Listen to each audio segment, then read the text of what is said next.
नमस्कार शेतकरी बांधवांना, तुम्हाला सर्वांना माहितीच आहे आपण प्युअर गावरान कुक्कुटपालन करतो. पण प्युअर गावरान कुक्कुटपालन करताना बऱ्याचशा अशा गोष्टी असतात की ज्या की आपल्याला माहित नसतात. त्याच तुम्हाला मी आज थोडक्यात सांगण्याचा प्रयत्न करणार आहे. आता पहिल्यांदा आपला हा पक्षी तुम्ही बघून घ्या. आपला हा पक्षी जवळजवळ 6 महिन्याचा झालेला आहे आणि पक्षी 6 महिन्याचा झाल्यानंतर म्हणजे 1 महिनाभर आपल्याला तूस चेंज करावी लागते. तुम्ही बघू शकता तूस वगैरे चेंज करून घेतली आपण आणि तूस बदलल्यानंतर जसा नाही का पक्षी जेवढा आपल्या नाही का उंच किंवा लांब लांब बसेल तेवढे ते आजारांपासून पक्षी लांब राहतात. त्यासाठी आपण इथं बांबूचं नियोजन केलेलं आहे. 1 महिन्याचा पक्षी असताना जर बांबूचं आपण नियोजन व्यवस्थितरित्या केलं तर पक्षी आपला बांबूवरती बसायला सुरुवात करतो आणि शिकतो देखील. जर आपण हेच बांबू 4-5 महिन्यानंतर लावले असते तर पक्षी त्याच्यावरती बसला नसता, कारण त्याला ते कळलंच नसतं की पक्षीने वरती बसावं. तेच बांबू आपण आता हे 6 महिना झाल्यानंतर लगेचच लावून घेते 2 दिवसापूर्वी.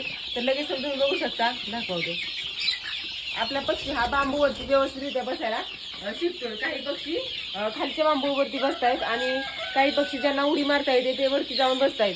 मग नंतर जसे पक्षी मोठे होतील तसे आपण ही शिडी अशा पद्धतीने उचलून वरती सेट करू शकतो आणि पक्षी संपूर्णपणे वरती बसू शकतो. पक्षी वरती बसला की त्यांना कोरायचा म्हणा किंवा सर्दी म्हणा किंवा जे संसर्गजन्य आजार असतात ते अजिबात होत नाहीत आणि पक्षी निरोगी राहतो आणि आपला जास्त खर्च औषधांवरती होत नाही.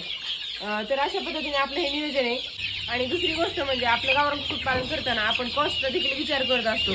तर कॉस्टचा विचार करत असताना किमतीचा विचार करत असताना किंवा आपल्या फार्मवरती किंवा जोड व्यवसायावरती आपल्याला कमी गुंतवणूक कशी करता येईल या दृष्टीने जर विचार केला तर तुम्ही बघू शकता समोर जे बांबू आपण लावलेत तेच बांबू जर मी मार्केटमध्ये चौकशी करायला गेले यवतमध्ये तर तिथे आम्हाला 15-16 फुटी बांबू एक बांबू 100 रुपयाला मिळत होता.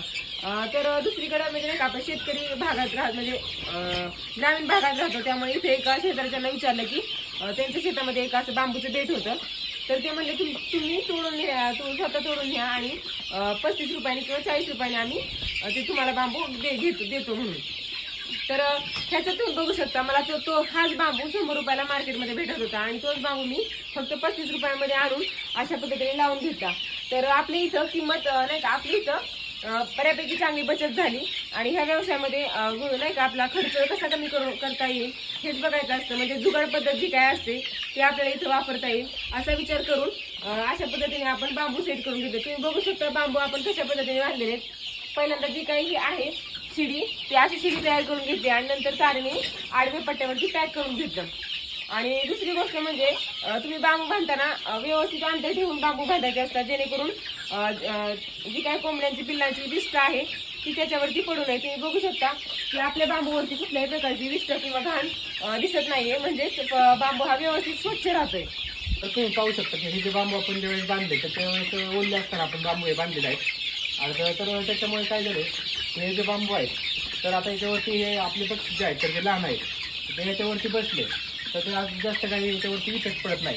पण जर तुम्ही अशाच प्रकारे जे ओले बांबू जे आहेत तर ते मोठ्या कोंबड्यांना जर बांधले तर ते काय होतंय की पक्ष्यांचं वजन याच्यावरती पडल्यावरती बांबूमध्ये भाग पडतो. जसं की तुम्ही पाहू शकता आपला तो 1 नंबरचा जो मेन बांबू आहे त्याला आपण सपोर्टसाठी बांधलेला आहे तर तो बेंड झालेला आहे. तर बांबू जे आहे तर ते पूर्ण वाळलेलं असताना आपण बांधा की जेणेकरून ते व्यवस्थित सेट होते. तर ही एक काळजी घेऊ शकता तुम्ही. ओले जे बांबू आहेत तर ते वापरू नका. त्याच्यामुळे आपल्याला नंतर आपण हे जे आपण पाहू शकतो ताराने वगैरे बांबू हे फिट केलेले आहे तर ते नंतर लूज होणार आहे, कारण की बांबूची साईज नंतर वाळल्यावरती कमी होणार आहे. तर अशी एक आपण काळजी घ्यायची आहे. हे जे आपण शेड केलेलं आहे याच्यामध्ये आता आपले 400 पक्षी आहेत यांना आता जागा कमी पडत आहे. तर आता यांना आपण आता एक 10 ते 15 दिवसानंतर जागा थोडीशी कमी पडेल. त्यासाठी आपण पाहू शकतो की पाठीमागे आपण दरवाजा काढून ठेवलेला आहे आणि मागे आपल्या फ्री रेंज एरिया आहे.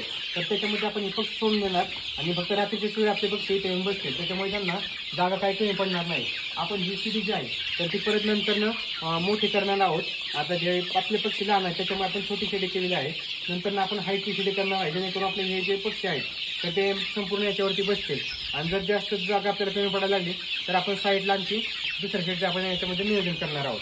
तर आता आपण पाहू शकतो की पाण्याची भांडी आपण साईडला मांडलेली आहे, त्याचबरोबर खाद्याची भांडी आपण साईडला मांडलेली आहे जेणेकरून यांची जी विष्ठा वगैरे आहे त्याच्या खाद्याच्या भांड्यात पडू नये. आता ही जी शिडी जर नसेल तर पक्षी या आपण पाहू शकतो की ते अशा प्रकारे खाद्याच्या भांड्यावरती जाऊन बसतो आणि खाद्याच्या भांड्यावरती जाऊन बसल्यानंतर त्याची जी विष्ठा आहे तर ती खाद्याच्या भांड्यात पडते. त्याच्यामुळे पक्ष्यांना आजार होण्याची शक्यता असते. तर शेतकरी बांधवांना तुम्ही आताच आपली ही जी काही पिल्लं आहेत ती बघितलेली आहेत. तर माही ॲग्रो फार्म मधली ही जी तुम्हाला समोर पिल्लं दिसत आहेत तर ती प्युअर गावरान आहेत का हे कमेंट बॉक्समध्ये आम्हाला नक्की सांगा. धन्यवाद. आणि आपण मित्रांनो प्युअर गावरानच देतो. तर आपण जी आपण पिल्ले सेल करतो ते आपण 100% गावरान देतो. आपण काही पिल्लू क्रॉस देत नाही. आपण तुम्हाला गॅरंटी देणार. त्यामुळे आपण तुम्हाला जर पिल्ले वगैरे लागत असतील तर आपल्या माही ॲग्रो फार्मला तुम्ही संपर्क करू शकता किंवा या आय डीमध्ये आपण आपले फोन नंबरचे कॉन्टॅक्ट नंबर आपण दिलेले आहे त्याच्यावर तुम्ही कॉल करू शकता आणि आपले पिल्ले जे आहेत तर ते बुकिंग करून तुम्ही ऑर्डरनुसार ते नेऊ शकता.